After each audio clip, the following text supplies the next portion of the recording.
in this podcast episode, I spoke to Edward Hirsch.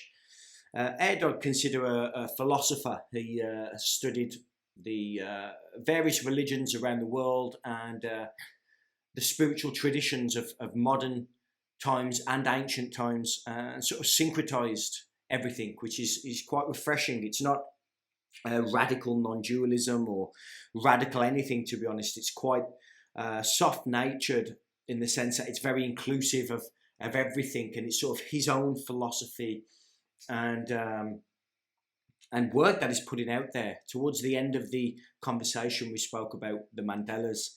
We went through 3 of them that he has created, as he says, comes through him and allows him to draw these things out, and they're quite fascinating when he goes through them and talks about them in all its complexity and simplicity. So yeah, I really enjoyed talking to Ed. He's full of energy. So yeah, let me know how the conversation sits with you. Enjoy.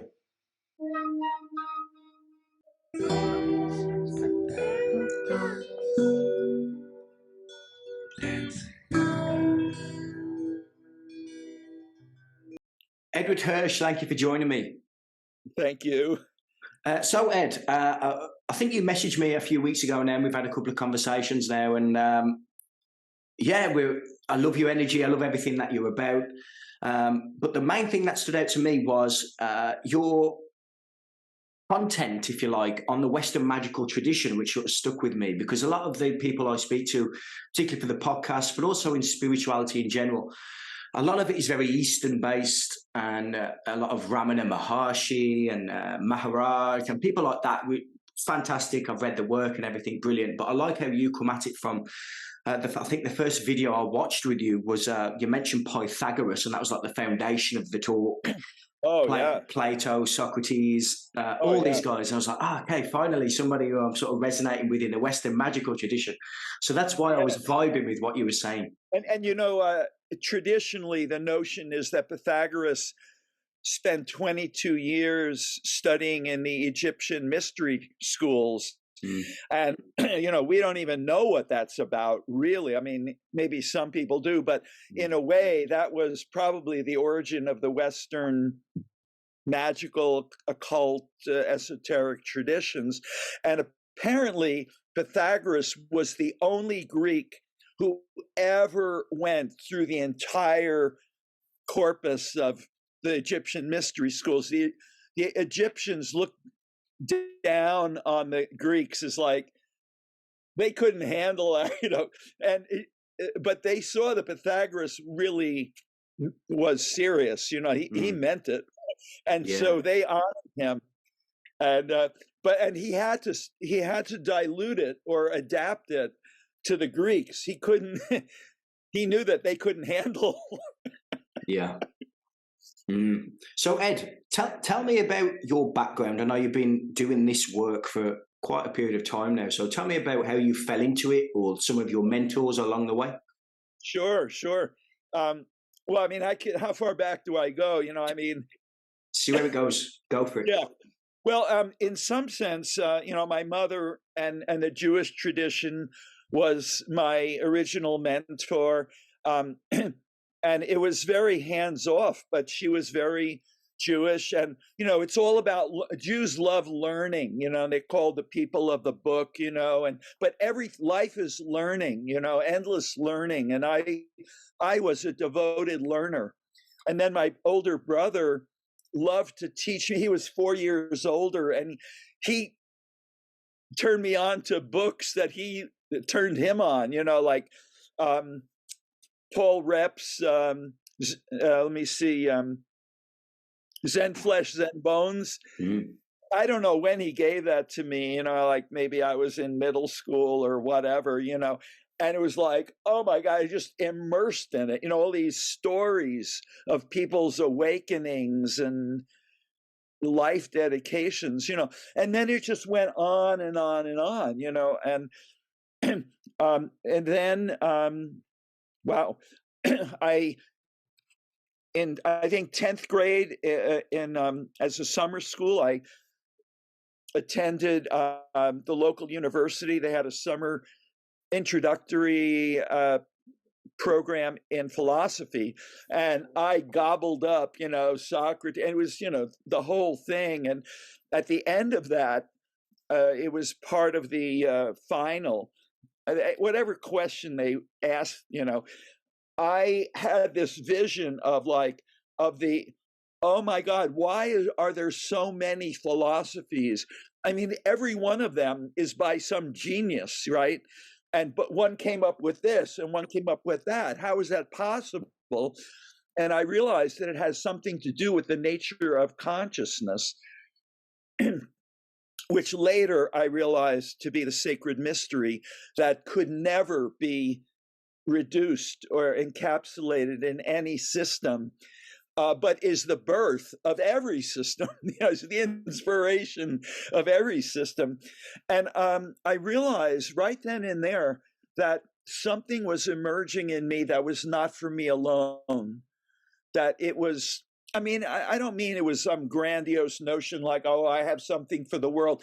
It was just like, this is service. I'm being used for a larger something. And I kept that going. So I majored in philosophy and I developed that more and more and more, so I had that foundation. And I went to graduate school. I thought, well, I guess I'm going to become a philosophy professor. But after, and that's where I also started studying tarot. Okay. And then I had a full fellowship, NDEA, National Defense Education Act.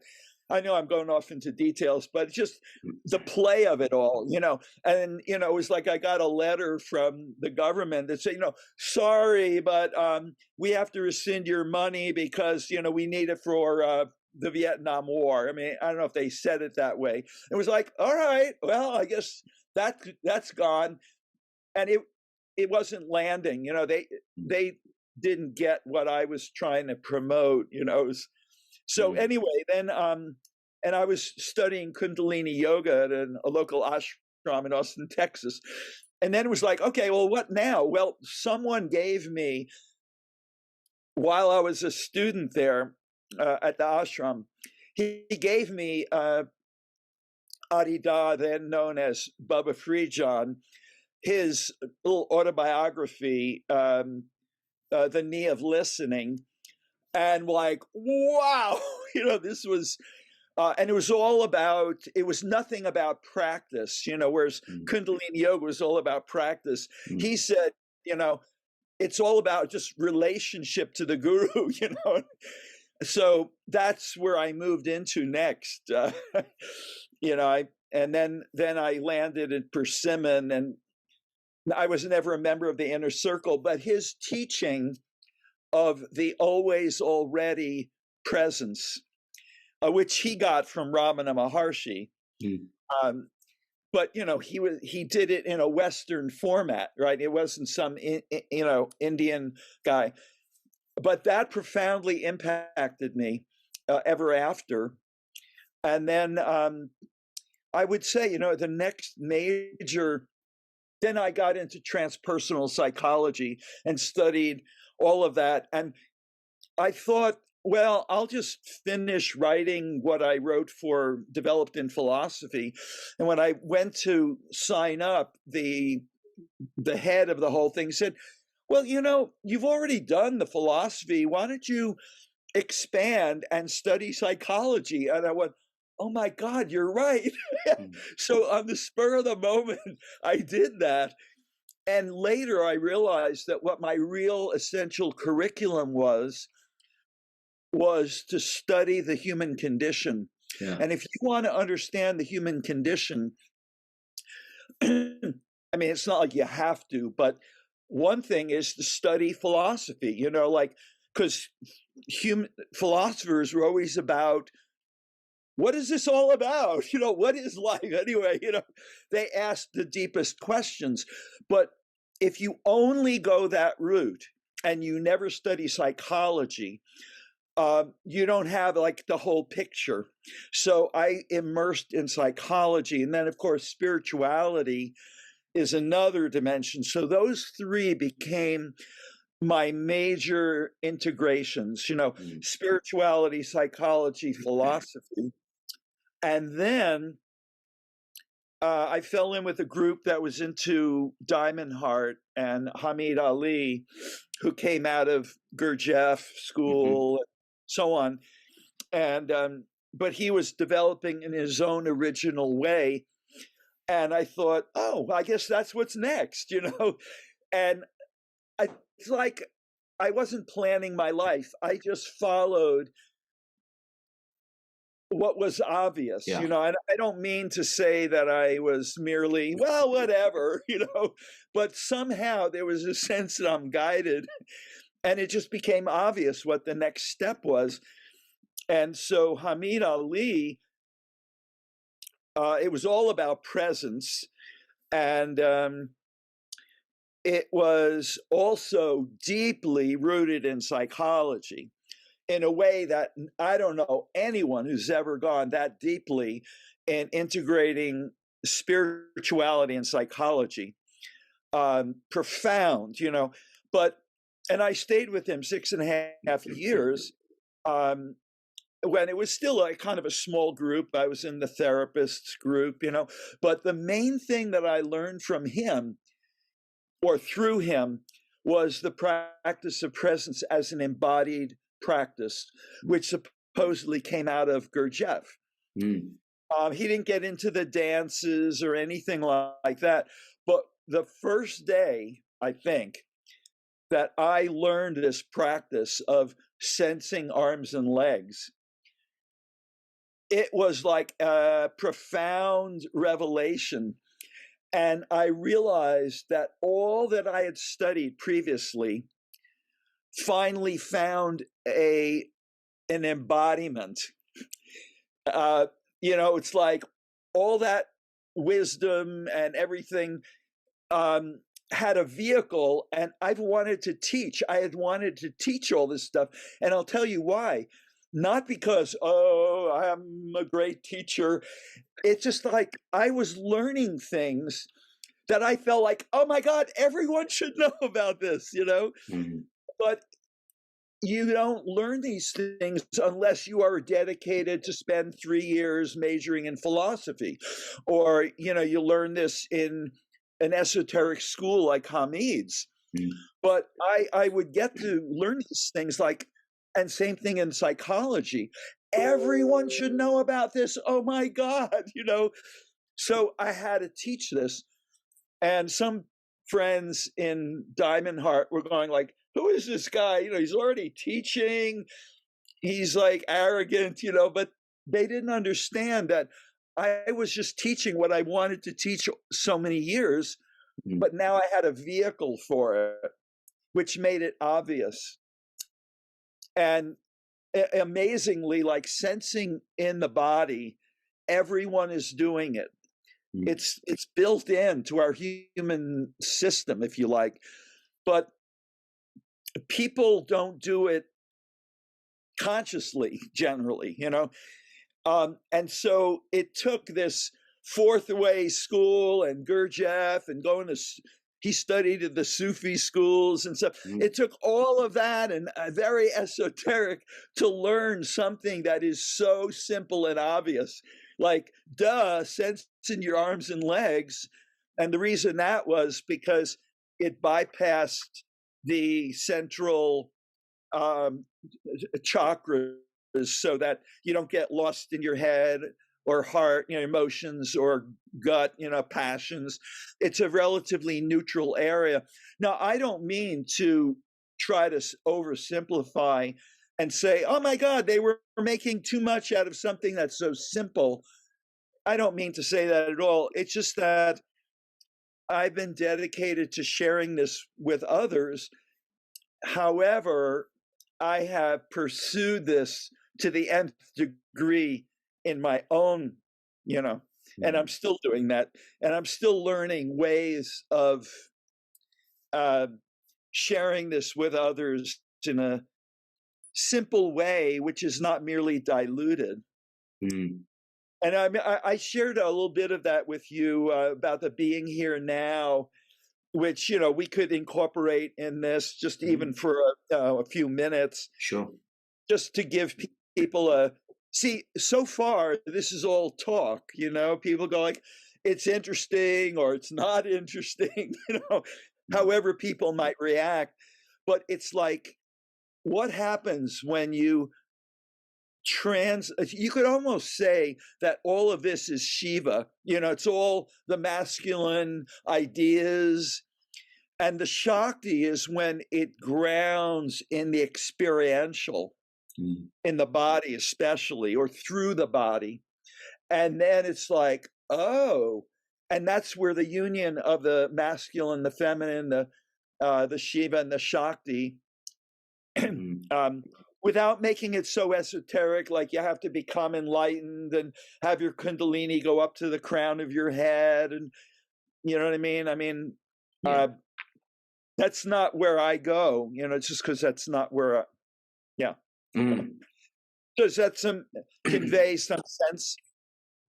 Yeah, and I think in terms of embodiment, particularly in like New Age circles and things, that's been missing for the best part of 120, 130 years.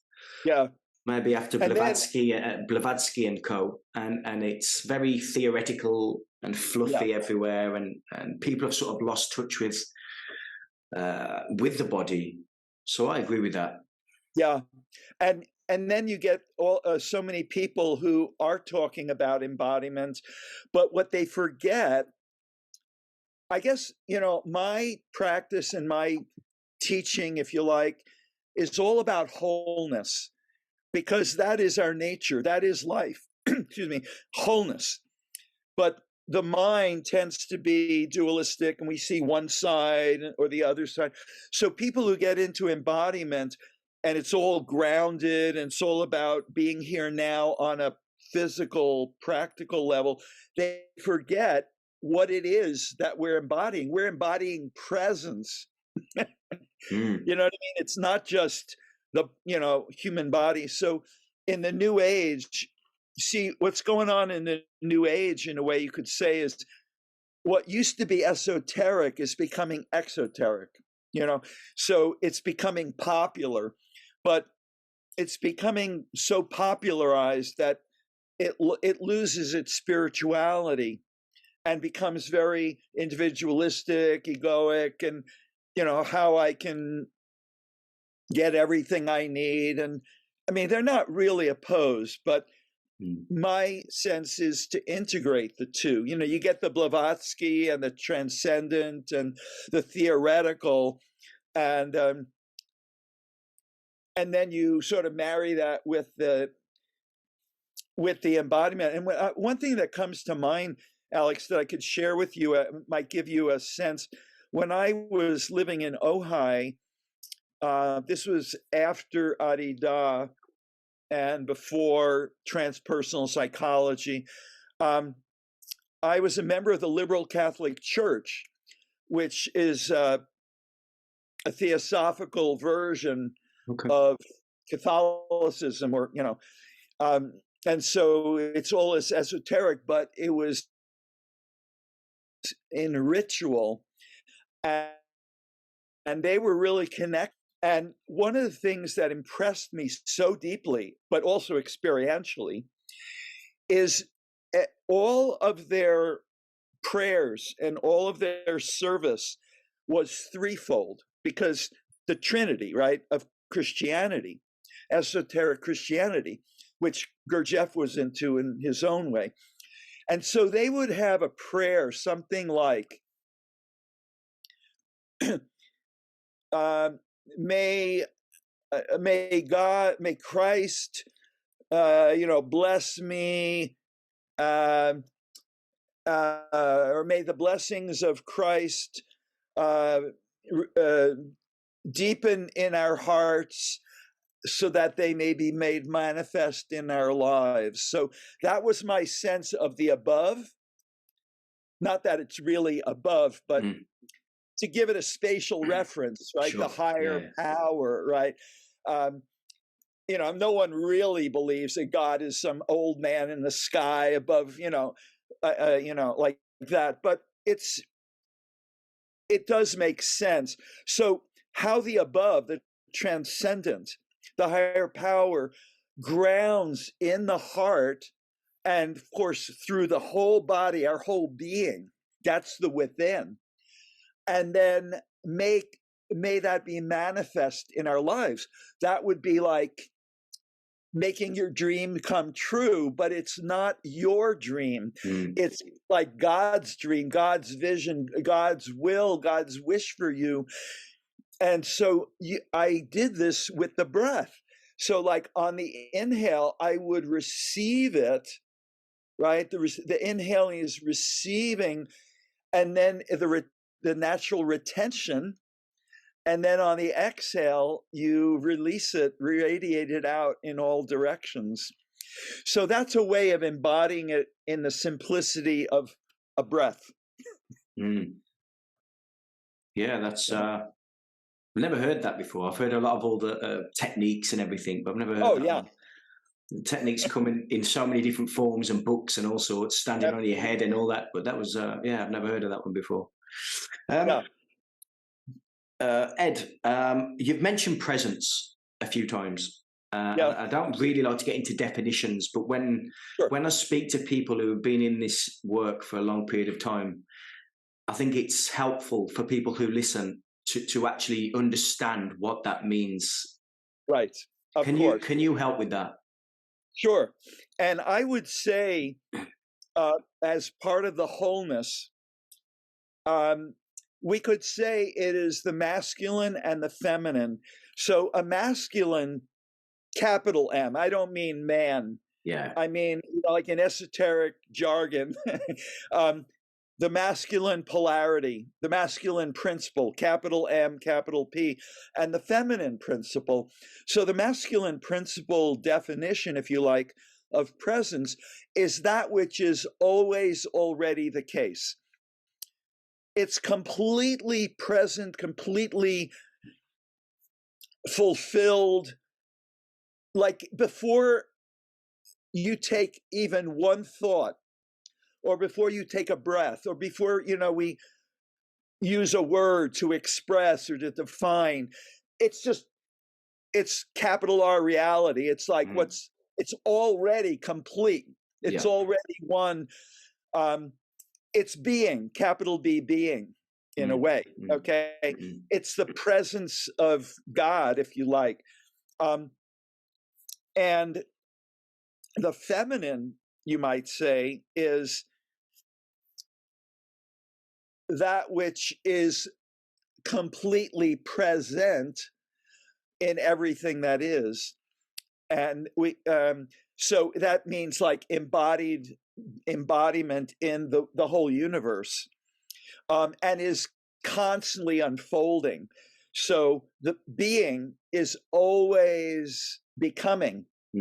So in other words, if I defined presence only as being, then it would be like, but that's only part of the story. That's like the Shiva part.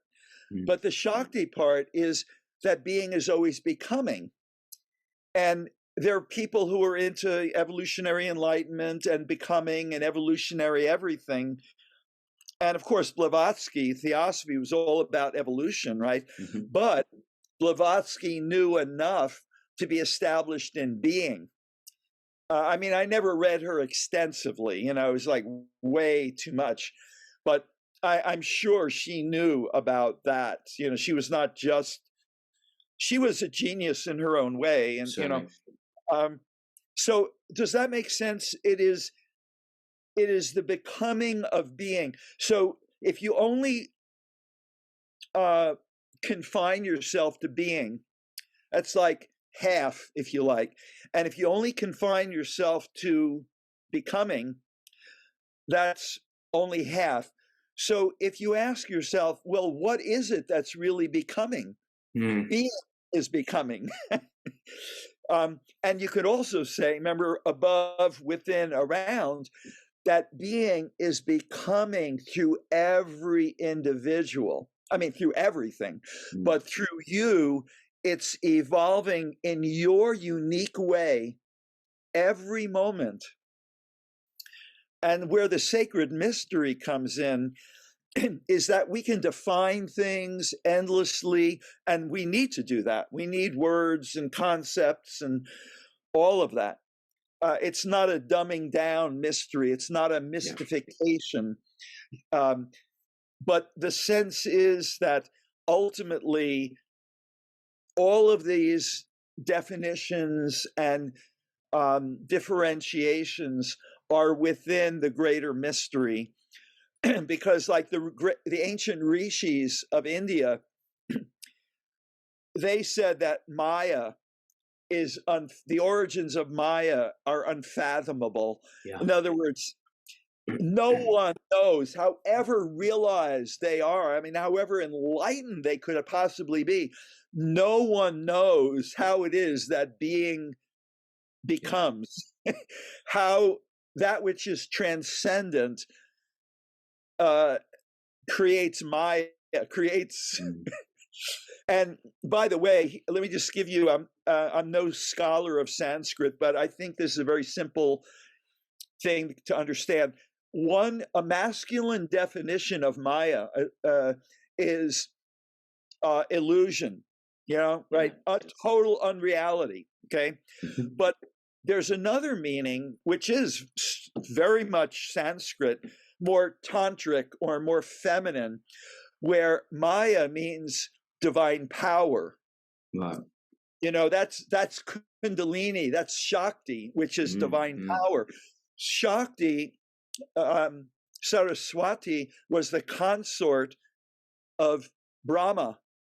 Brahma was the creator god, and his consort was Shakti, and every god had their consort who was their power element, even though they were one, but they talk about it as two.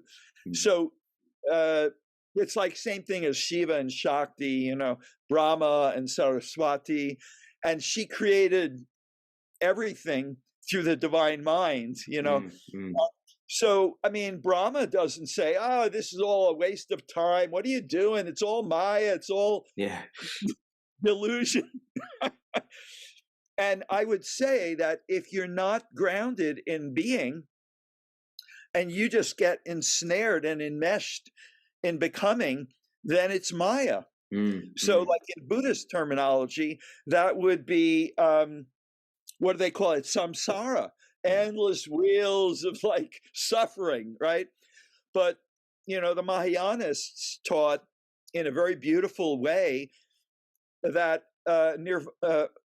samsara is nirvana, and nirvana is samsara, not two. Yeah. But the thing is,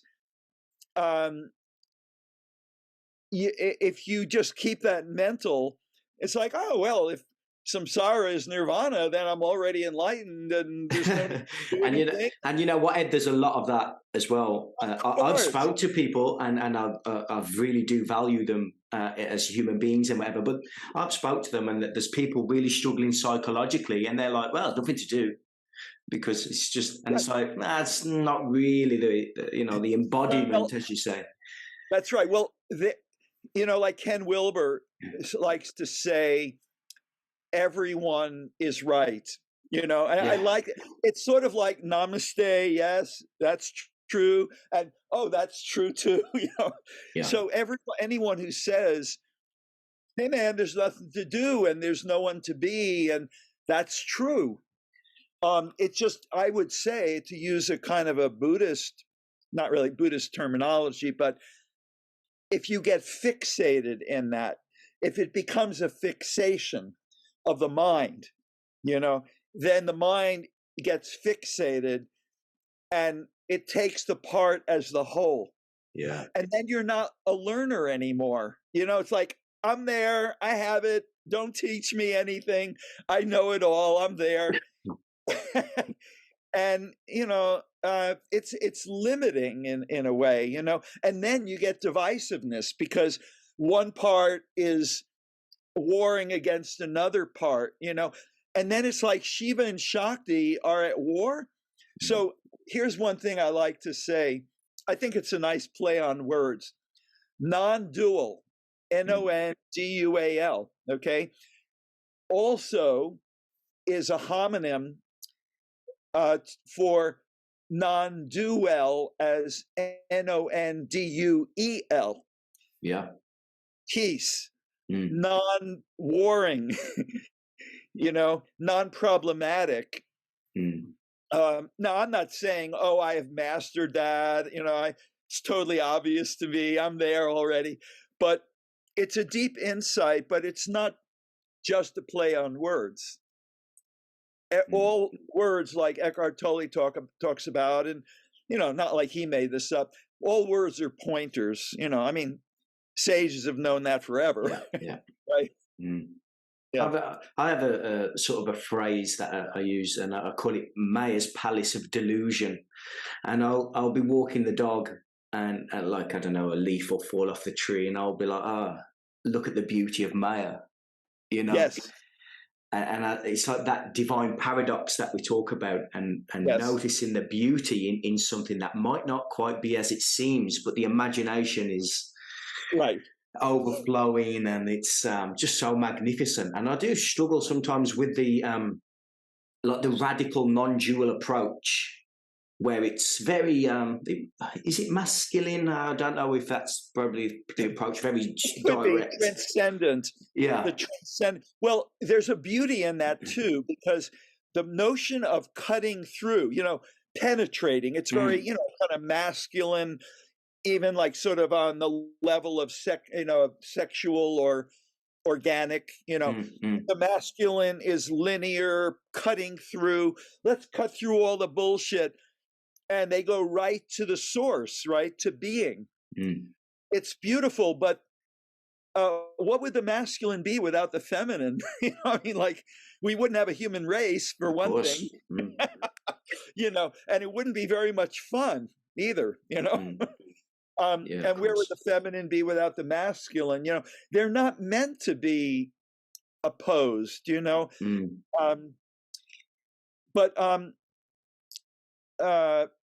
Adida, who used the word radical a lot, and he used it in its core etymological meaning of radix, to the root. You get to the root of the matter, and for him, I guess I could say, I don't want to speak for him, but it was the prior presence, that which is before we even talk about anything, or before any problems, or before we're any seeking.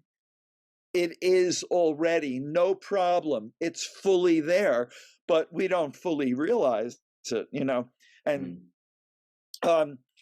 so I would say that the truly radical, and I think he would say, but I'm not going to try to speak for anybody else. I really can't. But the truly radical, which is that which is always already, right? If you cut through to the being has no problem with becoming. Duh, right? Could you imagine Nirvana saying, "What's this samsara? I don't like it."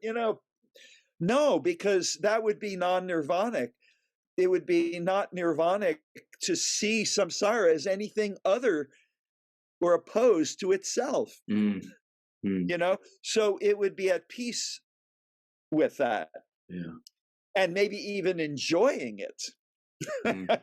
Yeah. Does that make some sense? It does. And you use the word wholeness, and I heard you say oneness. And again, yes. I'm conscious of the new agey type of words and fluff and everything with that.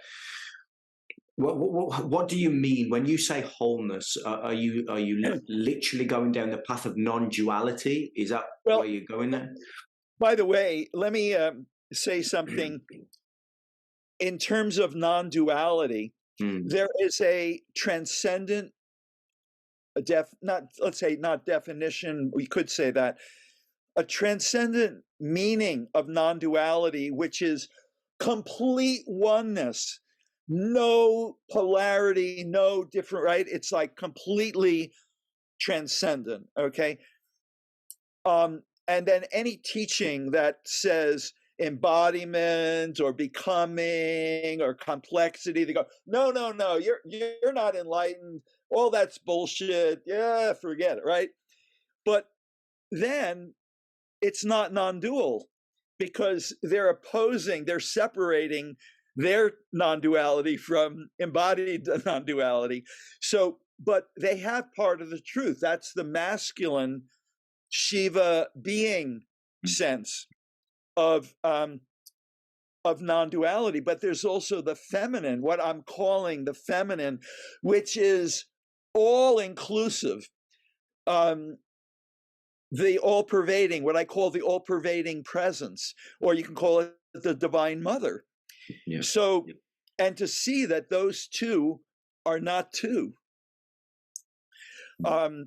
So but you started out you started asking about one and whole. So let me mention that. Okay, so let me do this as a. I'm going to use this as an excuse to bring in something experiential. So, like, oneness and wholeness are as the masculine and the feminine.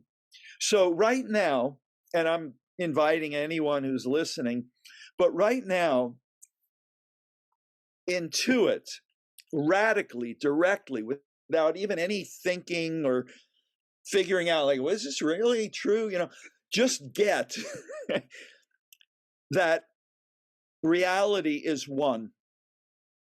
Everything that it's all one. That sense of radical oneness. Reality is one. So that would be oneness. And you could think about it like, well, wait a minute, do you mean transcendent? Do you mean to include that? You know, it's like, I'm not even going there. It's just, before you even go anywhere, it's all one. Okay. Now that's the masculine. Now let's do the feminine. I'm calling the feminine. That's wholeness. Okay. So like right now, open to what you're experiencing in this present moment. So it might include what you're sensing in your body, sensations. It might include your breathing, if you're aware of that. It could include feeling or your felt sense of your present moment experience. It might include awareness and maybe some thinking. It might include, what you're hearing right now. It might include what you're seeing right now, if your eyes are open, or non-seeing, if your eyes are closed. The totality of it, okay? So recognize that this present moment experience, however it is whole, inherently one whole. Now, it might not be the most harmonious experience. You see, it's like we're not listening to the most beautiful, harmonious music. You might not have harmonious, you get the idea, it might be not the most loving, harmonious feelings. But aside from any of that, and not opposed to any of that, including any of it, it is all one whole experience. You see? And just acknowledging that and experiencing that, which means total acceptance. Even if, let's say, there's a part of you that's going, hey, this ain't right. I don't like this, resisting. I don't feel comfortable with this. But does this mean, whatever? This wholeness includes that also. You see, It's like spaciousness that includes everything. And then you become at peace with it. Like, wow, right now I'm at peace even with my resistance and my fears, all of it, you see. And then you realize, wow, this applies to every possible moment I could ever experience. there's nothing special about this moment, right? Like, oh, we have this special moment and we're doing this special meditation and it applies only for now for this special net. No, every possible experience, even when you're not conscious of it. But notice the difference when you become conscious of it. It heightens it. It's you enter into it in a more present way. And it invites you to, wow, I think I'm going to do that more often. It's pretty cool, And so I originally started this by talking about the oneness and the wholeness. They are different experiences. They're different realms, if you like. One is more transcendent and one is more inclusive. But then you realize, oh my God, these are not two. They're like Shiva and Shakti, So that's how I would introduce oneness and wholeness. Yeah. And you know what I picked up there was like the notion of space. There's no it's like an intimate thing, intimate relationship with space. There's not actually thing there. Does that make sense? Right. And see, this is where the practice of presence, the embodied practice of presence. So, I could make this like a little experiential if you want without go for it. Much of it. Okay. So if you right now, if you happen to be sitting and just sense your feet on the floor. And what we mean by that is not being up in the head, noticing like, oh, notice that your feet are on the floor. I'm not trying to make fun of that. I'm just saying that what this really means is actually entering into the feet or the soles of the feet and actually sensing it. You can almost imagine breathing into the soles of the feet, okay? So sensing your feet on the floor without making this into a big practice or a technique. Sensing your seat in the chair and sensing your arms on your legs or wherever they happen to be, on the armrests or wherever. And through that, letting the sensing in the feet percolate up the legs, let the sensing in the palms of the hands percolate up the arms, and through that, sensing the arms and legs all at once. No doing, effortlessly. And through that, you're sensing the whole body. And I call this entering the stream, not quite the way the Buddhists mean it, but the sense is that, and it's interesting, the word sense, it's a mental thing, right? Well, I don't get the sense of this, the meaning of it, but sense also means actually sensing the body, sensing, right? And they're, again, not two, they're masculine, feminine. So, you enter the flow, the stream that is already flowing. You're not creating it. You're not constructing it. And so it's a non-doing, even though there is something of a doing involved, like, okay, I'm going to enter the stream. But you don't get fixated on that, like, oh, here I am entering the stream and I'm doing it so well. And, like all of that.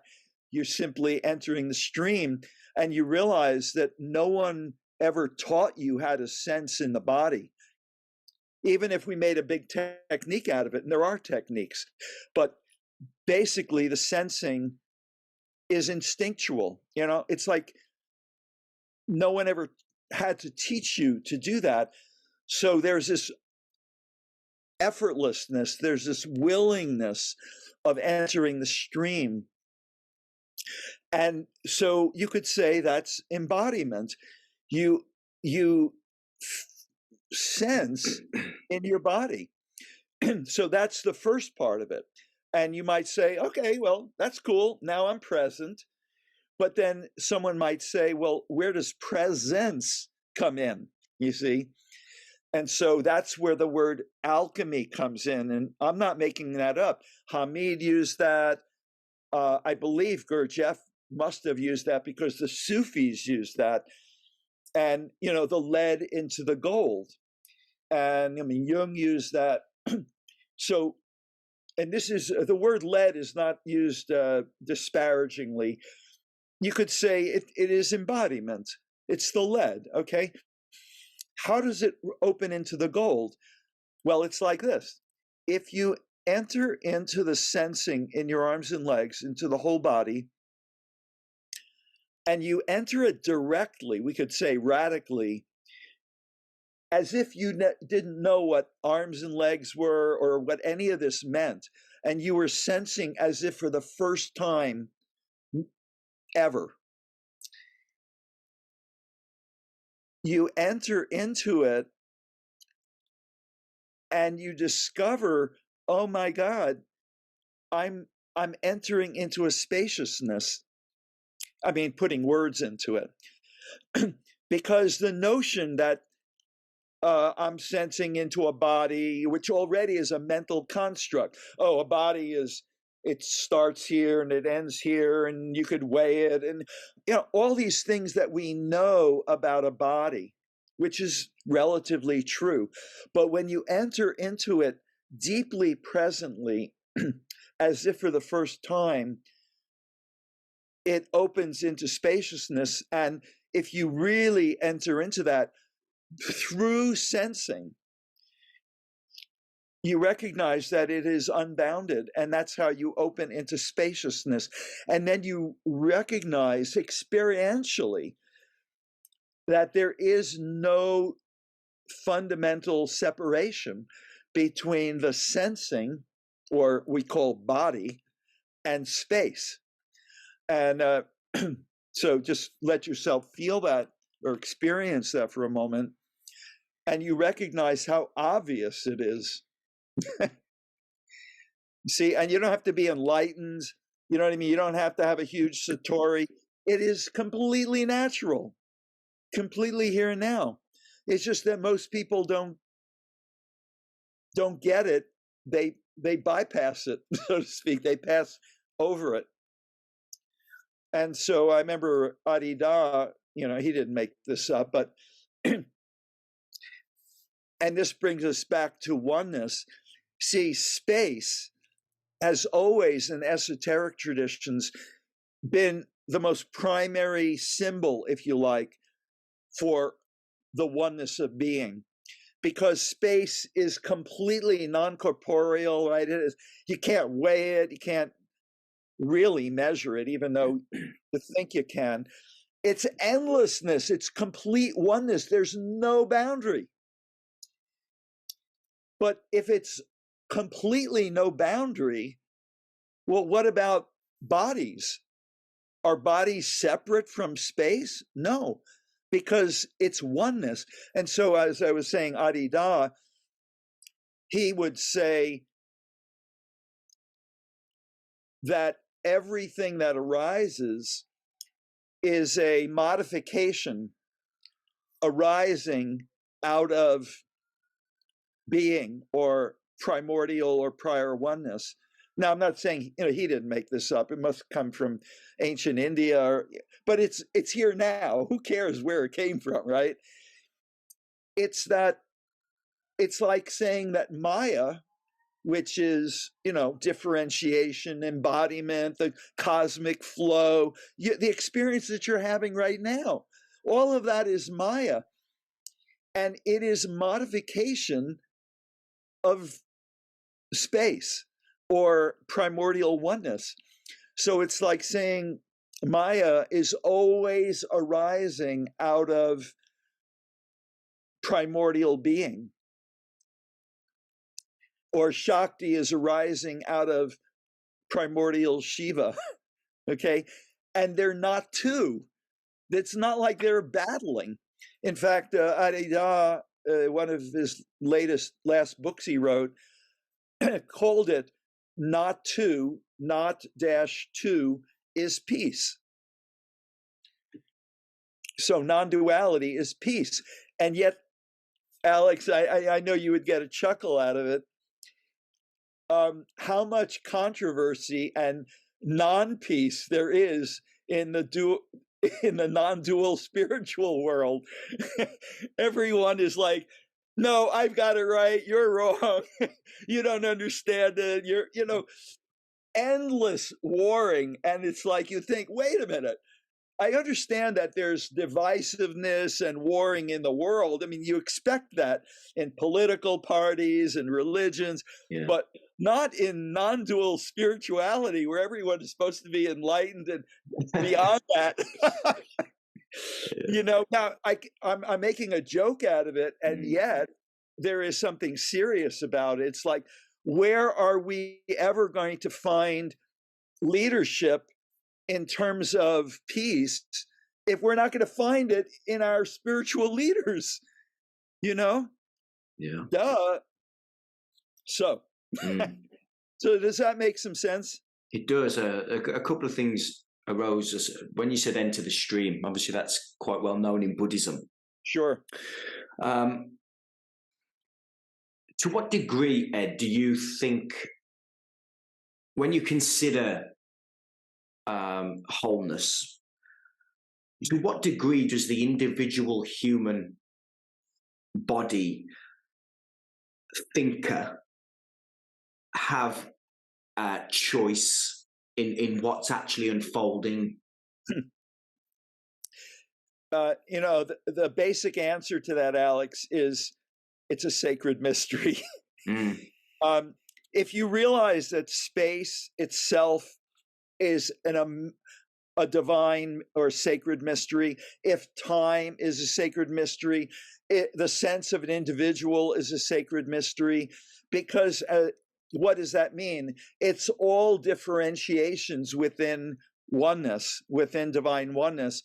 And you're never going to get to the bottom of that. Nevertheless, by calling something a sacred mystery, you don't merely go, okay, well, there's nothing to say, it's all a mystery, blah, blah, blah. Well, that's not the whole mystery. That's like a transcendent, that's mystification. So now let me answer that more, is in some sense, it's choicelessness, but in another sense, there is choice. And as an individual, we are an individuation of universal presence. It's almost as if you could say universal presence said, I would like to have the experience of individuation. I think that would be really cool, and that's like that saying that is so well known. I don't even remember where it comes from.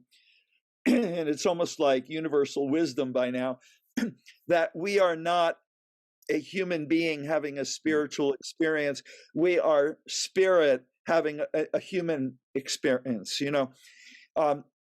So it's like spirit is having this embodied human experience a moment to moment, and we get to instantiate the freedom of spirit in our conscious choice. And I would say that an unenlightened version of that, I don't mean to get like heavy about words like that, but a kind of more unawake version of that is, I'm a separate individual. Of course, no individual is going to say it that way, but I'm a separate individual and I get to choose what the fuck what I like, and no one's going to stop me, or I'm going to do my life is mine to choose what I want to do. And that's their limitation. And, you could say, well, universal spirit is having that experience, but a more awake version of that is, wow, I'm an individual as not a separate being, but I'm an individuation, a unique individuation of the universal. And I get to moment to moment have the experience to choose to instantiate divine will as it unfolds in my heart, you know?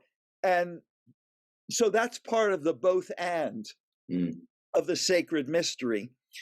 And I would say that who, given a choice,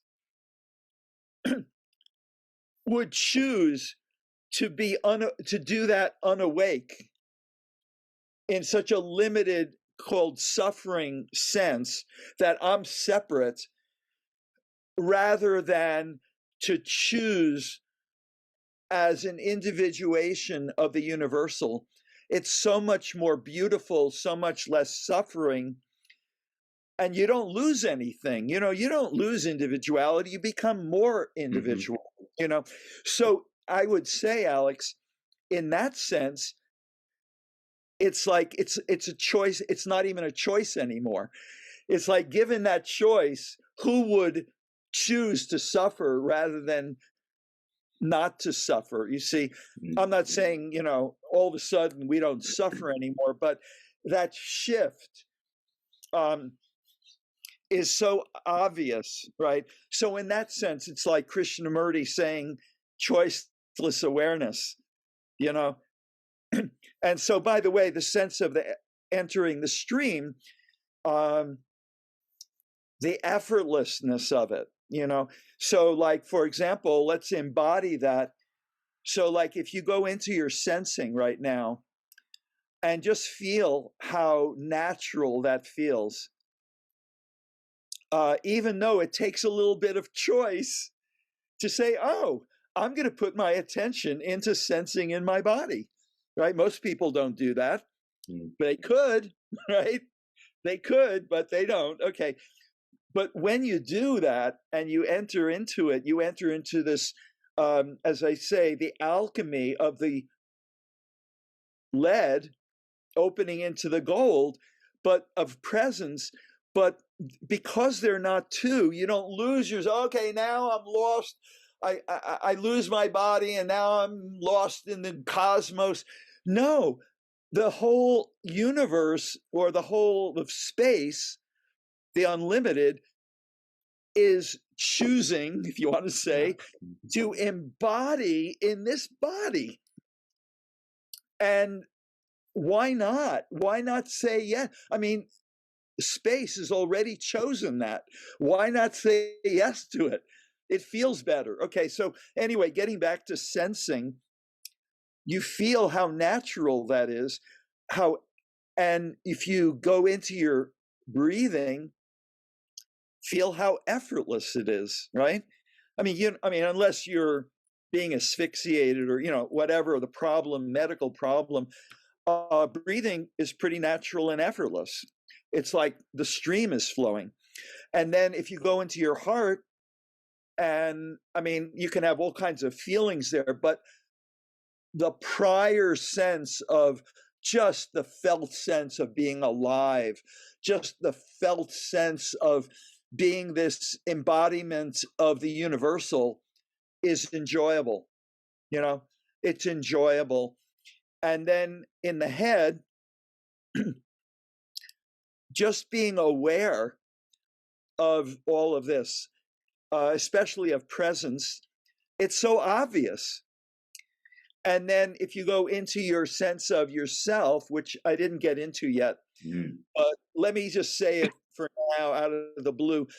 If we go into our head and I ask you, hey, Alex, how you doing? Tell me, who's Alex? Or, you know, you ask me, who's Ed? You know, and I go, well, I was born here and I do this and that. It's all relative truth, but it's not who I am, right? It's the story. So if I say, well, let's drop into our heart and feel and sense and breathe and be in the heart and intuit and be our being, or your own one's being, you instantly, directly recognize there's no story about it, right? This beingness that is you, it was never born, it will never die. It doesn't even become, in a certain sense. It has no moving parts. It's simply I. It's like, before you say, oh, I am a man, I am a woman, I am getting old, or I'm wealthy, I'm poor, or endless, right? Endless. It's simply I, which is really the root sense of the Latin term ego, is simply I. And that you could say that's the alchemy of the ego as lead, the personality and all my hang-ups and fears and conditionings and like enneagrammatic structures and all of that.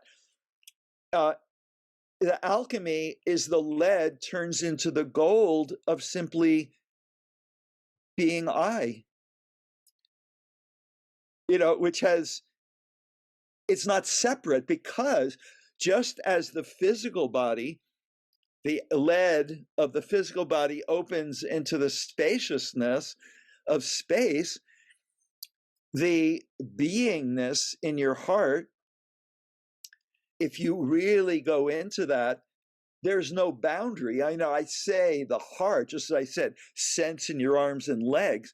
But when you really deeply go into the heart, as if you're experiencing that for the first time, and you don't know, the heart, that's a part, that's part of the body, and it's located here. You just entered into it directly. There is no boundary between your sense of your being and beingness itself. That's the alchemy. And you don't have to be enlightened, and it doesn't make you enlightened. It's not like, oh, I'm so proud, now I've arrived. You've just arrived at the paradoxical human condition in a way. Mm-hmm. So anyway, so that sense of being is simple. And so that's what I refer to as the 5 bodies. 5 being numerologically man, human, the word man coming from the word manas, which means Sanskrit for mind. Mm-hmm. So like right now, just to simplify, physical body, like right now, without any theorizing, so you can, I could say, Alex, can you feel, sense, experience your physical body? Yep, got it. I'm there. Then your vital body, your energy body. Like, how do you know that you're alive right now? Can you feel it? Can you feel? Well, you don't have to be having some amazing energetic experience. Whatever it is, just, yep, I'm alive. I can feel my vital body. And then I can say, can you feel your emotional body? Say, well, I'm not really feeling much. And I could say, well, are you having a felt sense of this present moment experience? Like just whatever it is, that's the root of the feeling body or the emotional body. And then I can say, are you aware? Are you aware of being alive right now or having an experience? Yep. Okay, let's call that the mental body. Okay. And then I can say the causal body, which is using a kind of theosophical term, which derived out of, Sanskrit, because that's where theosophy had its roots. But anyway, the causal body, are you aware of yourself? Or I could say, are you aware of who is aware of the physical body or the vital body or the emotional body or the, having a feeling or aware of hearing or seeing? So just in that, without getting theoretical, are you aware of your causal body? Like you're aware of your being. So those are the 5 bodies. And it's just a simple way of referencing. Yeah. Then talking about wholeness, can you experience all of them as one right now, as a whole? In other words, your physical experience, your sensing, your vital experience, your emotional experience, just in this present moment, your mental experience, you know, there was just your awareness, your awaring, your breathing, your awaring, your sensing, and your awareness of your being. um, can you be aware of them? Can you recognize that they're all one whole experience? They're not 5 different experiences, even though I call them bodies, but I'm not fixating on them as separate. Are these 5 separate things that then need to be integrated and put, you know, like Humpty Dumpty, put back together again? I'm not denying that there's a need for healing. Oh, for sure. That would be spiritual bypassing, right? But what I'm saying is there is a wholeness, an inherent wholeness of our whole being as a human being that you can open to right now, not as a goal, not as an end product. And so then, not like we're going to go there, but I'm saying from that sense of wholeness, which opens into the sense of oneness, which transcends bodies and experiences, it's that prior oneness. And those are not 2 in the what I call the divine mystery, the sacred mystery of the divine / human, if you like. That from this prior sense of wholeness, we can then, like if we were doing a therapy session, so to say, okay, let's say I say, so Alex, you know, how you doing in your heart? How are you feeling? You know, I'm not speaking for you. We could do this for Ed, you know, but it's like, well, you know, actually I have some fears going on and, you know, whatever, right? And then we can say, okay, so let's be with that from this wholeness. You see, now this wholeness completely accepts whatever you're experiencing right now. You see, it's that attitude of welcoming. It's not saying it's all great and, you know, oh, great, I'm fearful. Oh, wonderful. You know, no, it's not trying to change it. It's like, let's be with it. Let's feel it. And from that place of wholeness, it's okay to feel it. It's okay that that's how I am right now. You see, in a way, I learned that in Diamond Heart, except they didn't emphasize the Adida or the Ramana Maharshi part of the always already, but that they would emphasize inquiry. So, you know, like I don't know what they were called, therapists or teachers, you know, they would say, let's say, okay, Ed, wonderful. You know, I'm not speaking for them, but you know, it's like, okay, so you're feeling some fear. Like, where do you feel? Oh, it's kind of in my heart. Okay, well, you know, go into your heart and just can you allow yourself to feel that, and can you breathe into that? Right? You see what I mean? And of course, you're doing this in the company of another person who is holding the space. So I don't have to focus on holding the space. It's like they are holding the space, and I can go into my heart and feel that fear with a sense of curiosity. Rather than, in other words, it's like saying the awareness that is aware of the fear is not itself fearful. The awareness or the presence that is aware of the anger is not itself angry. See? So it's this non-anger part of your being that can be curious about the anger without wanting to get rid of it, to fix it. And yet, the simple act of being with it takes the sting out of the anger. And yet, without doing away with it, it's like, oh, let me be with that, and wherever that goes. So that's the psychological adjunct or application to the spiritual. You see? So the spiritual transcends and includes. Ken Wilber, I don't know if that's his favorite phrase, but one of them. Yeah. And he didn't make that up. I don't know where it comes from. You could Google it or whatever. I think it's probably spiral dynamics. I don't know if you've heard of it. Have you heard of spiral dynamics? Yeah. I think it's probably but I'm saying it's way, actually, where it comes from? Hegel. Yeah. Hegel. Now, of course, did it originate with him? No. But he made it famous, I think. I don't know what the German was. And, I loved Hegel. I read the entire Phenomenology of Mind or Spirit, depending upon how you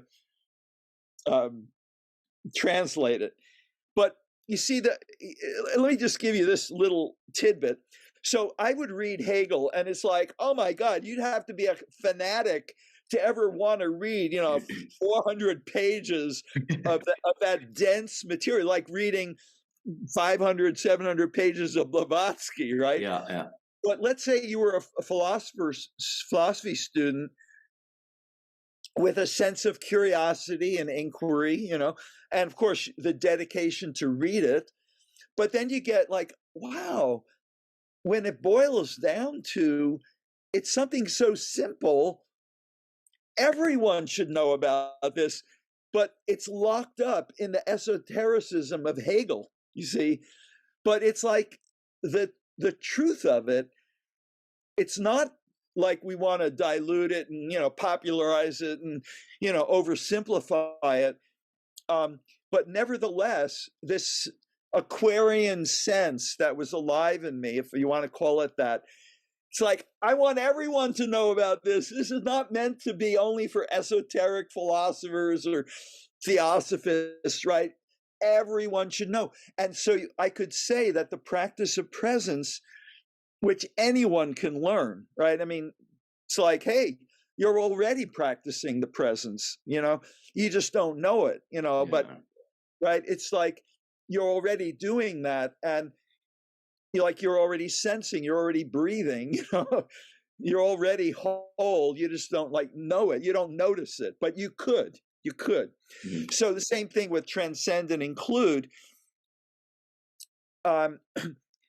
You can become aware of that. So the transcend and include is another way of expressing Shiva Shakti, the transcendent and the immanent, or the being and the becoming, the being and the evolutionary, And so, so does that make some sense? Yeah, it does, yeah.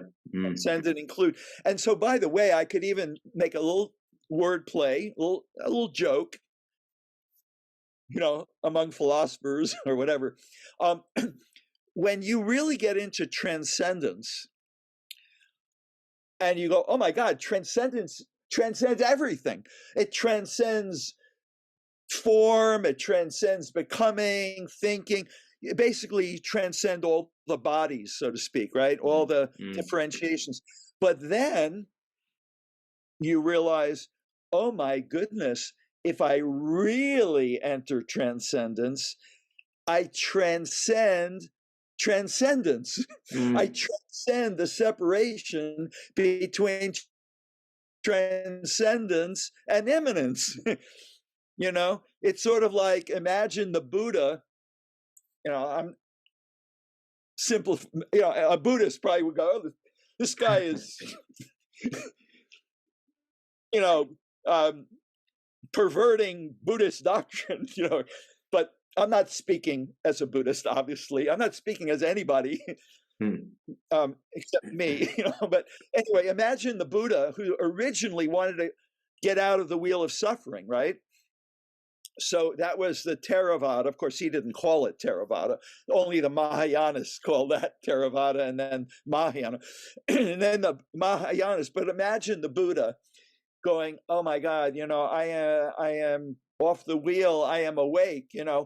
But then he realized, "Wow, I could just disappear." But then compassion came in, right? That's the feminine part. Like, actually, supposedly, according to the legend, Mara, who is the tempter, like Maya, Mara said, "Oh, no one would ever get what, you are so special and so transcendent, no one would ever understand what you mean. You might as well just disappear." And, and then he realized that that was a temptation. To merely get lost in transcendence. So his heart or compassion, because he realized, wow, I made this alchemy from my old life of suffering into a life of non-suffering. And I realized that that's the potential of every human being. I must go back, I must go back to humanity, And so he transcended that split between transcendence and immanence. And so he didn't really say in his consciousness, "Oh my God, I'm leaving nirvana now. I'm entering samsara. This is scary."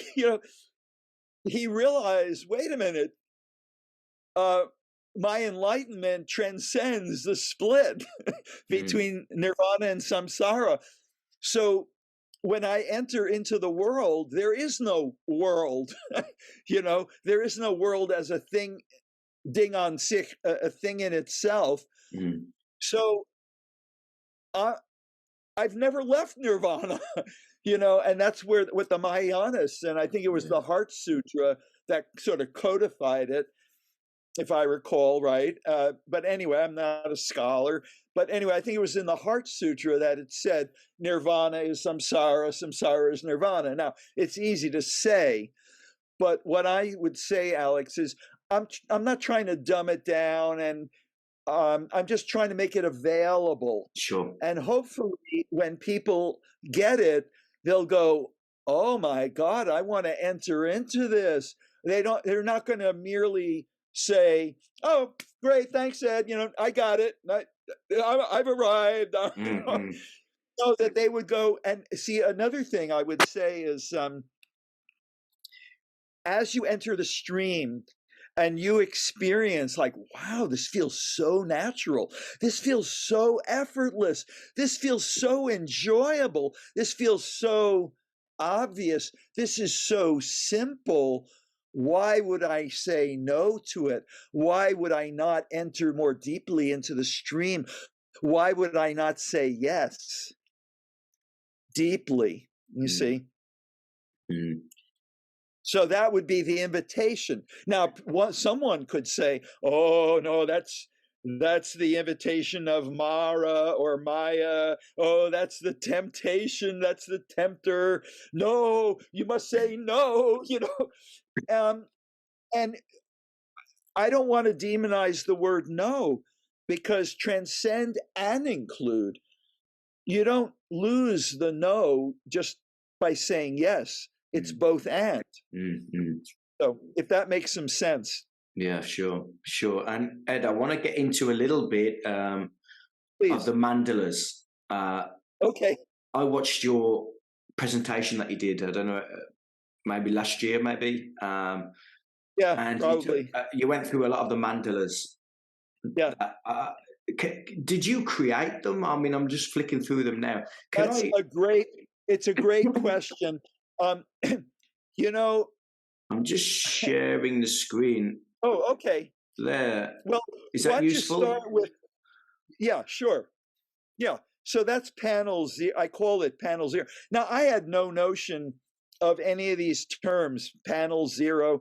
By the way, I made a lot of mandalas. And mandala is just a Sanskrit word for circle, or really sacred circle. And by the way, let me just say this. My interpretation of the sacredness of it is, if you look at the outer circle, okay, that larger circle, if you look at it as including all the circles within that, it's a wholeness, right? So that's the inclusive part. That's the feminine part, okay? If you look at the central circle, that would be the circle as a zero, right? It's, I know that zero doesn't look exactly like a circle, but it's more or less. So the central circle is empty. So you could say it symbolizes transcendence, no thing, right? So that's the masculine mode of oneness, or of the mandala, of the circle.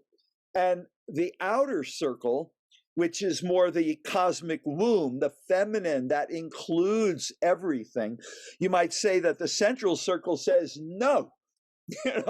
It's the divine no. It's like no to manyness, no to differentiation, no to fullness, just emptiness, pure emptiness, right?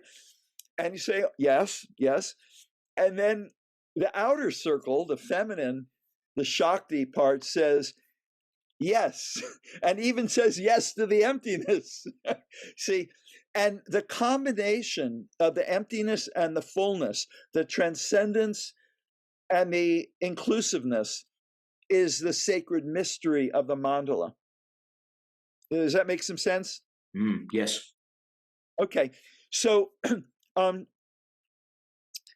if you want to show, so that's a template. Before we go on, I could say this was not the original mandala that I used. By the way, when I said that, remember I said the first day I learned the embodied practice of presence, I would sit for, I don't know, 15 minutes or however long I would sit. And every moment, just like, oh my God. I would just get these revelations, and then I would write them down, and, I'd never stop writing in a way. And it's never stopped revealing itself. And everything I've done ever since has been unfolding of that. And I became like a dedicated student of this. Now, I never thought of it as, oh, this is special, and I'm a student of the Shakti or the I just was open to it. I was curious, I was available, and everything just followed ever since. So I would say that my original mandala, I had a circle in the center. I don't have a picture of it, but there was a circle above, below, to the left, and the right. And so that was a five-fold mandala. And I think I used the 5 elements for that. But then it morphed over time. I can't explain how that happened. It just happened by being available to it. I'm not saying I'm the first to ever invent this or discover this. I can't believe that. But what you have here is a central circle, and you take any circle of any size, and there will be 6 circles of the exact size that could be tangential to it and tangential to each other. And that's part of the sacred mystery, the sacred geometry. I've never even seen it in Pythagoras. As I say, I can't believe that I made it up, but I've never really researched it. I leave it to others. But anyway, that became the template of everything I've done ever since. So if you'll go to the next one, panel 1, okay, so you see it's the same template. But now we have not only sacred geometry, we have sacred color, we have sacred word. And yeah, I guess, and sacred number in a way, although, I mean, there are no numbers appearing in it, but, you know, we have the, I mean, people numerologically, you know, they say 7 is a lucky number or is a sacred number or a mystical number. Well, in a way, this is one way I could illustrate how 7 is a sacred number, because it is the central one surrounded by these 6 tangential circles. And by being tangential, there's no overlap, which means each one is a oneness, you see? Now imagine, I mean, there are many ways I can get into this, but just imagine that each one, let's say space, said, okay, I am oneness. Space is one. And, you know, and I'm the only one, you know, and like I have the true religion, the true way, you know what I mean? And then time said, no, you're wrong. I'm the one. I'm, you know, because it's all now, you know, and you're full of it, and you're a heretic, you know, endless, right? Yeah. But you see, when you look at it all together in this larger circle that embraces all of them, says, stop, you're all right, you're all one, you're all the same one. And so you could say that the transcendent oneness was not satisfied, not that it was unhappy, but it was like, okay, I've been hanging out in pure emptiness of oneness forever, and yeah, that's not enough, you know. I don't know, there's no accounting for it, right? There's no accounting for how being emptied or entered into oneness or Maya, you know, as divine power. Anyway, so oneness said, you know, I'm going to duplicate myself, but it's not, it would be interesting to just have 6 circles around me, and each one is called one, yeah, too repetitious. So, you know, the one is endlessly creative, right? So it says, okay, I'm going to create and call one space, one time, one life, one love, one mind, one self. And so anyway, that's one way of approaching it. But I can also approach it from the human perspective. I could say, well, Alex, you know, here we are having a human experience, and we've already opened into presence, and we could say, well, right now we're having this one experience, right? This wholeness of experience. So, but if we wanted to differentiate that, well, we could say, well, are you having a spatial experience? Are you experiencing space right now? Are you experiencing space? You could say, yeah, I'm experiencing space. Okay, how about time? Are you experiencing time right now? Yeah, sure. Are you experiencing life? Yeah, sure, yeah. You know, now this gets a little more challenging. If I said, are you experiencing love? You might go like, well, I don't know if I'd call it love. But, you know, I could say, well, are you enjoying having this experience of space? Yeah, it's pretty cool. How about this experience of time? Yeah. How about this experience of life right now? Yeah, pretty cool. I like it. I'm enjoying it. Well, you say, well, that's love. Are you loving this experience? Yeah, I'm loving it. You see, so, okay, then we go to mind and we say, well, are you aware right now? Are you having an awareness experience? Yeah.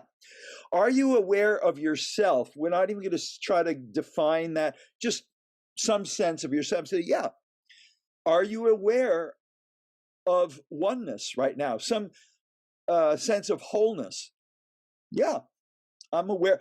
Are all these different, the sense of space, the sense of time, life, love, mind, self, are they all one or are they all separate? Well, you could say, well, they're different. I mean, I wouldn't want to say they're merely, blenderize them and they're all one.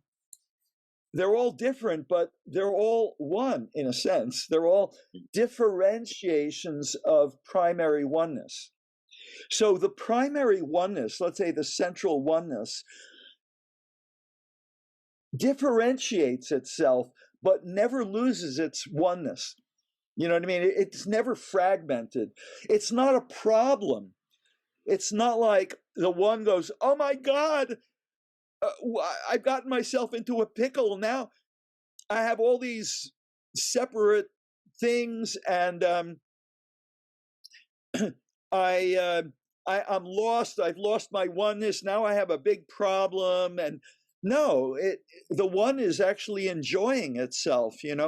So another way of saying this is each of these 7 is a portal into presence. So, for example, if you want to show panel 2, okay. So here, these, we could go back to panel 1 in a minute, but now what we've done, or what I could say what I've done, I don't in a way take credit because it came through me, but it took years. It's not like bingo, I sat down and made it up. So these 5 bodies, see the black is the black for space is the physical body. The red for life is the vital body in the hara. The green, which actually is not so much love, it's more compassion. Love is more rose pink, and I'll tell you about that in a moment. And then the blue of mind is in the mental body. So what we're doing is we're translating what used to be, or in panel what I call panel 1, was like ideas in the mind of God. So to use a Platonic, okay, these are ideas in the mind of God. So now in panel 2, we're translating them into human form. And the experiential part is this. So you take the black.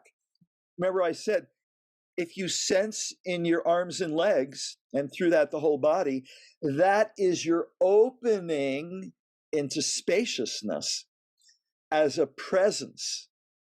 Because you realize that spaciousness that you open into is not just a private experience, and therefore you don't cling to it. Like, oh, now I want this experience all the time.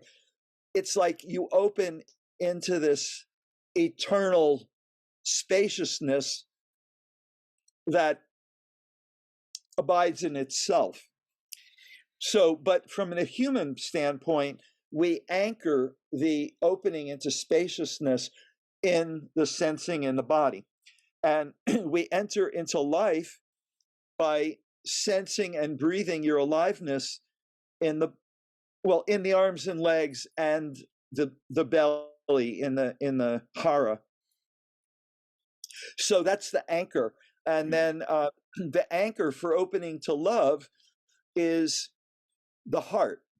Now, as I said, you might not feel very loving there, but let's say right now, you don't have any major fears going on or anything. You could just like, hey, it's enjoyable. I'm feeling into my heart. And let's say that opens because the alchemy of the sensing sets the pace where every localization opens into non-localization. So the heart, the sense of enjoyment, or I'm kind of enjoying this, it opens into an unbounded enjoyment, and then you go, oh my God, I feel infinitely held in this presence that is enjoying my experience. And so I feel held in infinite love, even when the content is not very loving. That's part of the unconditionality of it. I mean, if it said, well, I'll love you so long as you're feeling loving, well, that wouldn't be very unconditional, would it? You know? So, so to the degree that you open into that sense of loving presence, then you can come back into your human experience and be curious about, how am I feeling right now, you know, or you know, well, maybe I am a little fearful, okay, or nervous or whatever. And can I be aware that that it's being loved, not loved away, not to fix it and get rid of it, but to love it because, wow, this is part of my healing process. This is the way that my being is unfolding right now. You see, let me be with it. You see, okay, so then the head is, the anchor is looking and listening from the center of the head. That's also a non-doing. I mean, like, for example, when you're listening in all directions, are you efforting at that? Are you doing that? No, it's completely effortless. And even when your eyes are open and you're looking, well, then it seems like a little more effort, like, wow, I could look here, I could look there. But if you just look, you realize, wow, that's effortless too, you know? So then you can open into the spaciousness of the listening, just open into the vastness of the listening. And then you realize that what the looking space and the listening space have in common is an awareing or an awareness space, which is also effortless. And that opens into what we can call spacious consciousness. And the same thing now here, the violet is in the vertical column as the I that unites head, heart, and hara that Gurdjieff spoke so much about. And then you have two colors that, or two of these presences, or I call them mysteries, that fall outside of the five bodies. That's the white and the yellow. You see that? Now, the white is like the encompassing circle in panel 1. And that's the oneness that applies to every one of the bodies, but also to all of them. And that's where I said you can recognize and experience that all of these bodies all together are a oneness. They are arising in eternal, undifferentiated, and all-inclusive oneness. Now, what about the yellow? So that was the oneness presence. The yellow, remember, was time. That's the nowness presence. All the bodies are arising in the now, right? Your feeling, your aliveness, your sensing, your looking, your sense of I, it's all arising in the now. So that's like that's where the yellow and the white are like all encompassing. So, and then we could go to the next one if you want, but do you have any questions? Because, you obviously we could spend any number of time to any one of these. No, let's just move on. I mean, we could go really deep, couldn't we? But we haven't got enough time for that. Yeah, well, let me just say what I mean by liberated human. I don't really mean that as some ideal and goal to get to, but you notice it's a play on words or letters. All the words in the left-hand column are L words, and L in Hebrew means God. God, yeah. Michael, Mikael, I think is the power of God or the strength of God, or something, and Raphael is, I think, the the love of God or the healing power of God, or whatever it is. Anyway, so El is like Elohim. Anyway, so the words in the right-hand column are all H. So the H part, the human part, is the locality, like the head, the heart, the hara, and then I just added the who, which is like WHO, Well, who am I? Oh, I'm Ed, or I am I. And the left-hand column doesn't really tell you where they are, but it's like Lord, light, love. They're kind of more like the universal presence. Although the last one, locus, or location, that's what locus means. But it's also related to space. So a liberated human, or let me say this, the more the 5 bodies are open or translucent or transparent to the presences. So, for example, the more your heart is open to love, the more your physical body is open to space, and so on. Okay, the more your mind is open to, here I call it light, but you can call it universal consciousness, the more liberated you are, because then you're in but not of. That's like transcend, include. You're in it, you're in the body, because that's what universal presence wants, right? We said spirit is having a human experience. That's what it wants, If it didn't want it, it wouldn't happen. Like Alan Watts said something beautiful. He said, I trust universal consciousness or whatever, that if the universe was really a problem, that universal consciousness would be smart enough to end it long ago. Yeah. But the fact that it didn't means that it's enjoying it. It's no problem, It wants to keep the Maya going. So anyway, that's the sense. So it's not like, oh my God, I don't think I'm liberated enough. It's just the more you enter into it as a natural, enjoyable, effortless process, the more you want to enter into that and the more sort of liberated you are. In other words, you're liberated from the fixation of taking yourself, identifying yourself as one of the bodies or any of the bodies. So anyway, we could go on to the next one if you like, and maybe we'll just have the first 3 and Sure. we could leave it.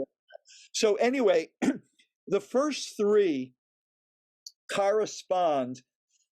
Well, let me say this. Panel 1 and panel 2 are the Shiva Shakti, the masculine, feminine. Panel 1, as I said, was like ideas in the mind of God. That's like more transcendent, right? Panel 2 is the feminine part, which is embodiment or form. Okay, so that's the Shiva Shakti, if you like, the masculine, feminine, panel 1 and panel 2. Panel 3, now we have a triad, and the triad or trinity, if you like is, to use kind of an ancient words, although they're English, God, man, world. So we could say panel 1 was like the God part, the ideas in the mind of God. Panel 2 was translated into the human form. Okay, it's also been called heaven, human, earth. That the human exists between heaven and earth. This is an ancient theme. So how is this apply to the world? Well, you'll notice that each of the colors and each of the what I call the mysteries or the aspects of presence is now each one corresponds to one of the main religions of the world. And so, for example, we have the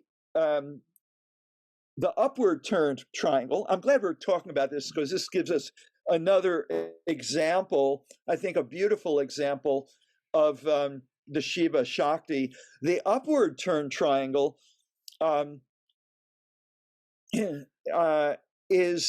represents the transcendent.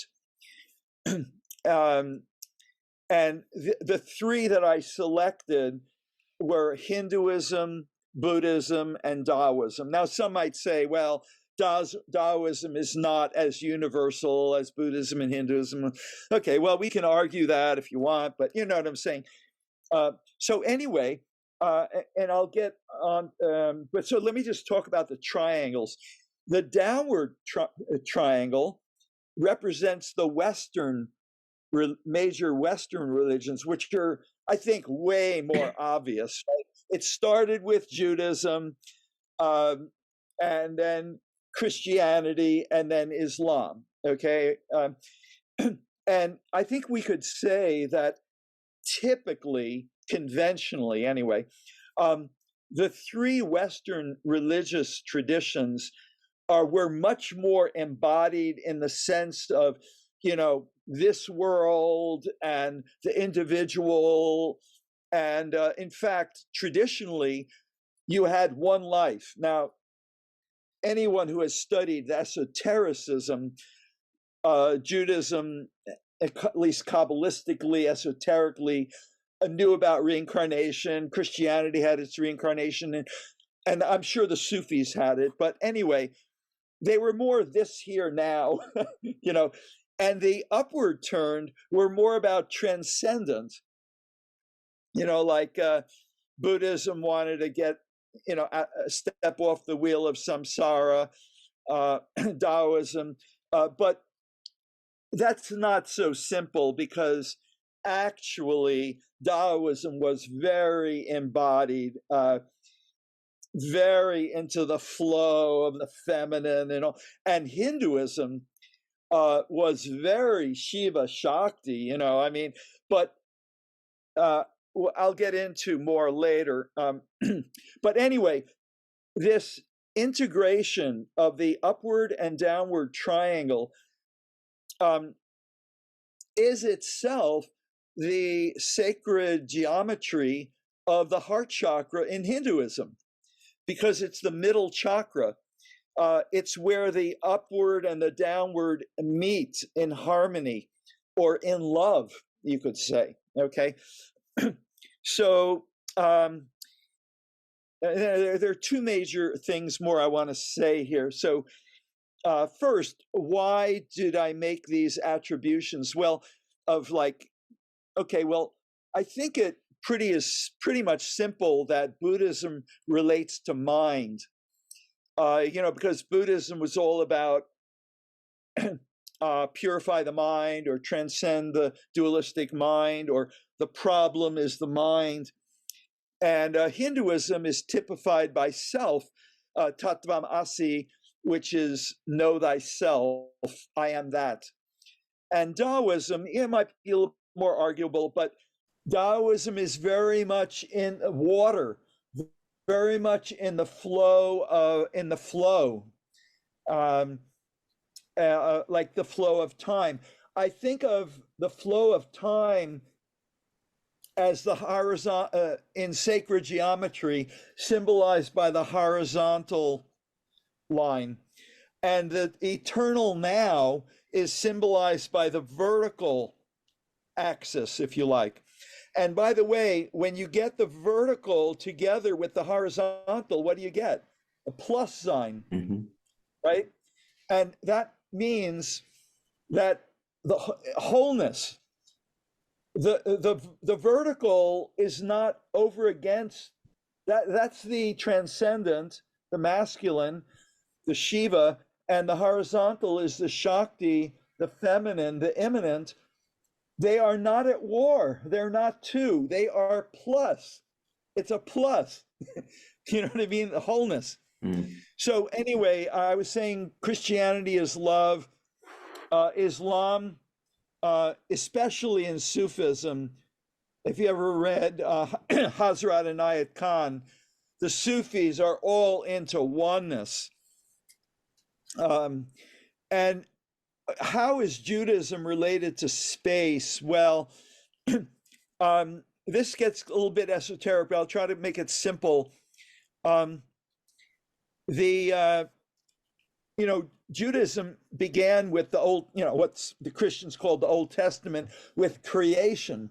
And the primary problem for philosophers was, if God is infinite, right? Absolutely infinite, how could God create a finite universe? Because that would be like adding something to infinity, right? So that's the divine mystery. They couldn't figure it out. And so I don't remember who it was, but they came up with this term, tzimtzum. I don't know what it is in Hebrew, but it's Tzimum, I think. Something like that, which meant like something like contraction, like we see the problem is, if God creates something with no separation between the finite and the infinite, what keeps it finite? Why doesn't it just completely open up into the infinite, and then, but that would prevent God from having a finite universe, but God apparently wanted to do that, So, the old joke about, can God create a stone so heavy that he couldn't lift it? Say, well, I guess he couldn't, but if he's all powerful, I guess he could. He could do it, But it's one of those little conundrums, But what it talks about is really, it's pointing to the sacred mystery. Sure. So anyway, so that's how Judaism relates to space. Tzimtzum is God's ability. The Almighty is God's ability, or let's say the infinite's ability to create a finite universe without limiting itself. The infinite created a little space, if you like, where the finite universe can be. So, okay, so let me just finish up now with the other part. Now, I think it's obvious how shamanism relates to life. I mean, that's the Divine Mother. I mean, the shamans were all into, the universal life. Now, why do I call this the mandala of the three ages? Well, Karl Jaspers, Jaspers, I don't remember when he lived, like 20th century or something. He had the notion, I think he was also an historian too, philosopher, historian. He had the notion of what he called the axial age. Now, I'm not doing this exactly as he had it. I think it was from 800 BCE to 200 AD, something like that. He said, in that little window of time, there was a huge influx of consciousness in the great world religions, in which, even though Judaism was around before that, for example, didn't just begin then, but it had an efflorescence during which it had its greatest prophets, like, I don't remember, Jeremiah, Ezekiel, I don't know. There was this huge efflorescence. And I think Hinduism also, even though it had roots going back ages, it had its efflorescence, like maybe in, well, he was actually in 600 AD, I believe, with the founding of Advaita. But anyway, look, I'm not an historian, I'm not a scholar, but anyway, so he gave that window in time. Christianity was in there. Now, Islam was not there, because that came like what? I don't remember, 300 AD or whatever. Yeah. But nevertheless, I don't feel bound by Karl Jasper's. I'm, creating my own whatever, okay? Mm-hmm. So what I'm saying is, in that window of time, which we'll call the axial age, we have these three major world traditions. Now, there's the pre-axial age, which is where all of these differentiated out of. And that's what I called universal shamanism. Now, of course, they didn't call it that, but we could call it that. It was the mother of all religions, out of which all religions came. Whether you call it this or that, and even though Christianity was like a child of universal shamanism, it didn't treat its mother very nicely, right? And considering how the Christian settlers related to the Native Americans, but we're not going to go there, okay? That's a whole other topic, right? But anyway, so there's the pre-axial age, there's the axial age, and then what I'm calling the post-axial age, but I'm calling the second axial age. Now, none of these words, none of these terms are actually in this image, because it would just get cluttered. But what I'm suggesting now, of course, there's no guarantee, but what I'm suggesting is that what humanity is living through right now is the birth or the emergence of, you can call it a new age, what I'm calling universal presence spirituality. So remember, we said something about spirit is enjoying having a human experience. So in panel 2, it was all about like the individual. But in panel 3, which relates to the world, we're not focusing on spirit enjoying incarnating as the individual, although, of course, Christianity could not have been around except for Jesus and Christian individuals. But we're taking a macro view. So it's like saying, imagine that spirit said, I was happy doing universal shamanism. That was really cool. I really got into that. But that wasn't enough. I wanted to differentiate it and create Judaism and Christianity and Islam, and all these different world religions. Now, on the human level, they weren't having a grand time, right? Judaism battled against Christianity, Christianity battled against Judaism, on and on and on. But that's how the human world is, or has been. But now imagine that universal spirit said, not that I want to do away with shamanism, and not that I want to do away with Buddhism or any of my creations, but I think we've had enough warring and dueling, right? Okay.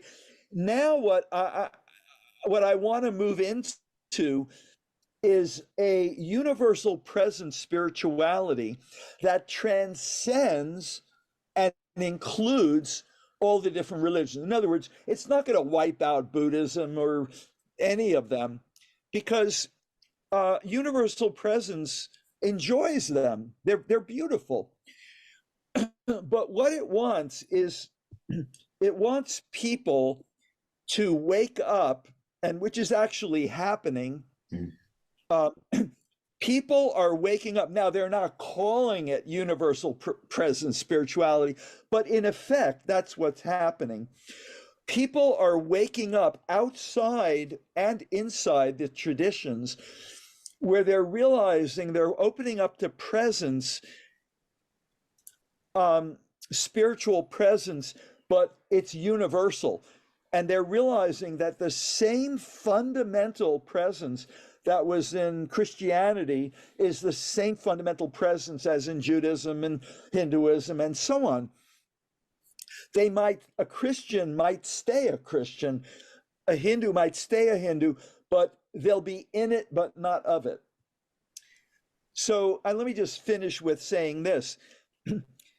By looking at panel 3, we get to step outside of the individual and see what we are entering into collectively, or, I'm just saying, I don't know this, but imagine that this is what we're going through.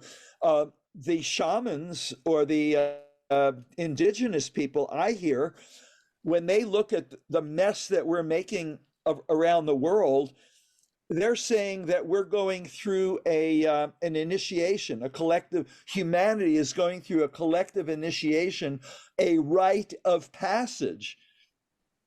And that's where we're on. So I would say the more consciousness individually and collectively that we open up to or awaken into universal presence spirituality, the more we'll open to an inclusive non-duality, but NON-DUEL, ITY. You see what I'm saying? So anyway, if you want to, I'll hand it back to you, Alex, and then, we can stay on this screen or go back to us. Yeah. Does this make some sense? It does. I mean, I think you could probably talk about this for days. I know. So yeah. Fascinating stuff. I mean, how that sort of come through you to be created in the world, as it were, is pretty special, because to me I'm a very simple guy, and that I am too. And that simplifies a potentially very complex topic. So kudos. No, I love simplicity. And by the way, that's why the center of all the mandalas fundamentally, especially mandala panel 1, is oneness. It's all about oneness. Yeah. And every differentiation is a differentiation of oneness. So and remember when I said it's natural, effortless, enjoyable, obvious, simple. Yeah. Like the KISS principle, keep it simple, Sally, stupid, however you want to keep it simple, Sam, but on the other hand, I would say that oneness loves to endlessly complexify things, because otherwise it would have just hung out in endless oneness. Sure. I was doing some writing this morning, and I used a blade of grass as an analogy of the potential complexity, and we could go into the physics and the biology, and we could write essays on a blade of grass, or you can simply look at a blade of grass and its interconnectedness with everything, and it's so simple yet so complex, depending on the paradigm under which you want to be operating. Right, and then we could even get into Walt Whitman, Leaves of Grass. Love Walt Whitman, yeah. So Ed, I mean, we've been going for over 2 hours, and we've only had one internet dropout, which is pretty good. I usually have one an hour, so that's pretty good. Well, people can only stay so long, I mean, come on. Yeah.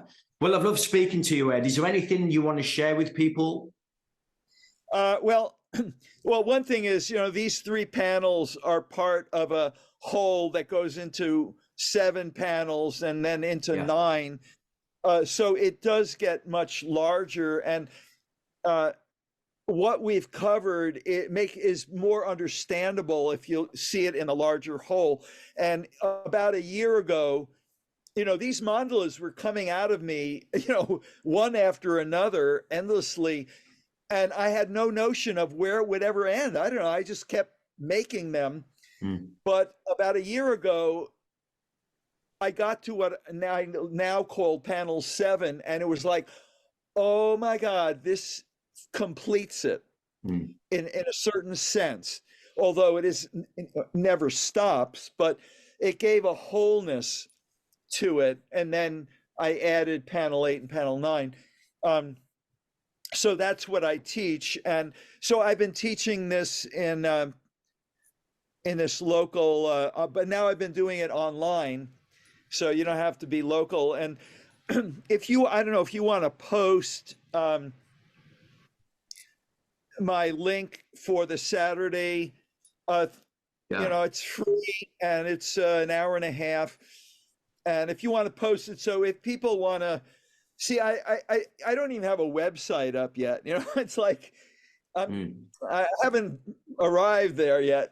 But I do have this very small, at least right now, small group where each week I do a practice of presence, some selected topic, and then we do some sharing. So if people want to enter that stream, it's free. It's drop in as you want. It's not like you have to sign up. So anyway, I just wanted to share that. Oops. Okay. You're still there. Yeah. I don't know if there's anything else. I mean, I would love to do another share another time with you. We seem to have a good flow together. Yeah, we'd love to. I mean, if you want to come back for a part 2, that'd be good. So yeah, but how about, do you have any? I mean, I don't know what. I probably could come up with a few things, but is there anything that you? Oh, by the way, I guess one thing I could just make as a comment. Sure. Partly also because of this red, in my red day, which we haven't gotten to, but I'm very much in an energized state, and some people might hear me as I hear this guy is very passionate about what he's into, but he doesn't sound very like a Buddhist monk, very serene, and I'm not. I can be that way.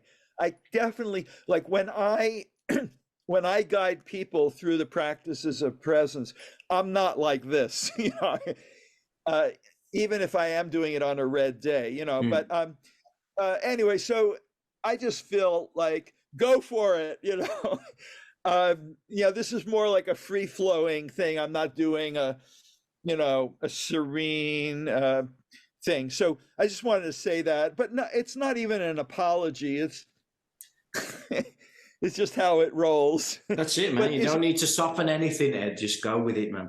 Right. And I really appreciate, Alex, you.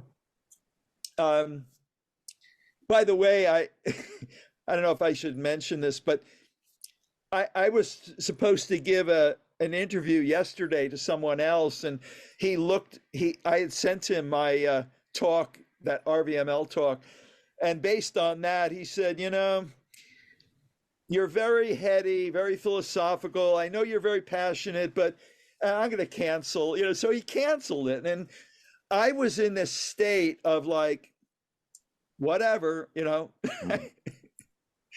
And he said, well, no disrespect, maybe we'll meet another time. And I have no disrespect of him either.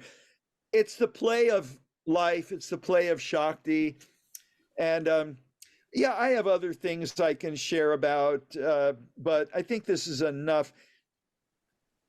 But is there anything you want to, like, I don't know, comment or question? No, I don't think so. I think we've covered a hell of a lot in 2 hours. So, and this type of conversation, you can sit down with somebody and the time goes like that, and you could be sitting there for 12 hours. And so, I just, I don't have rigid structures for anything.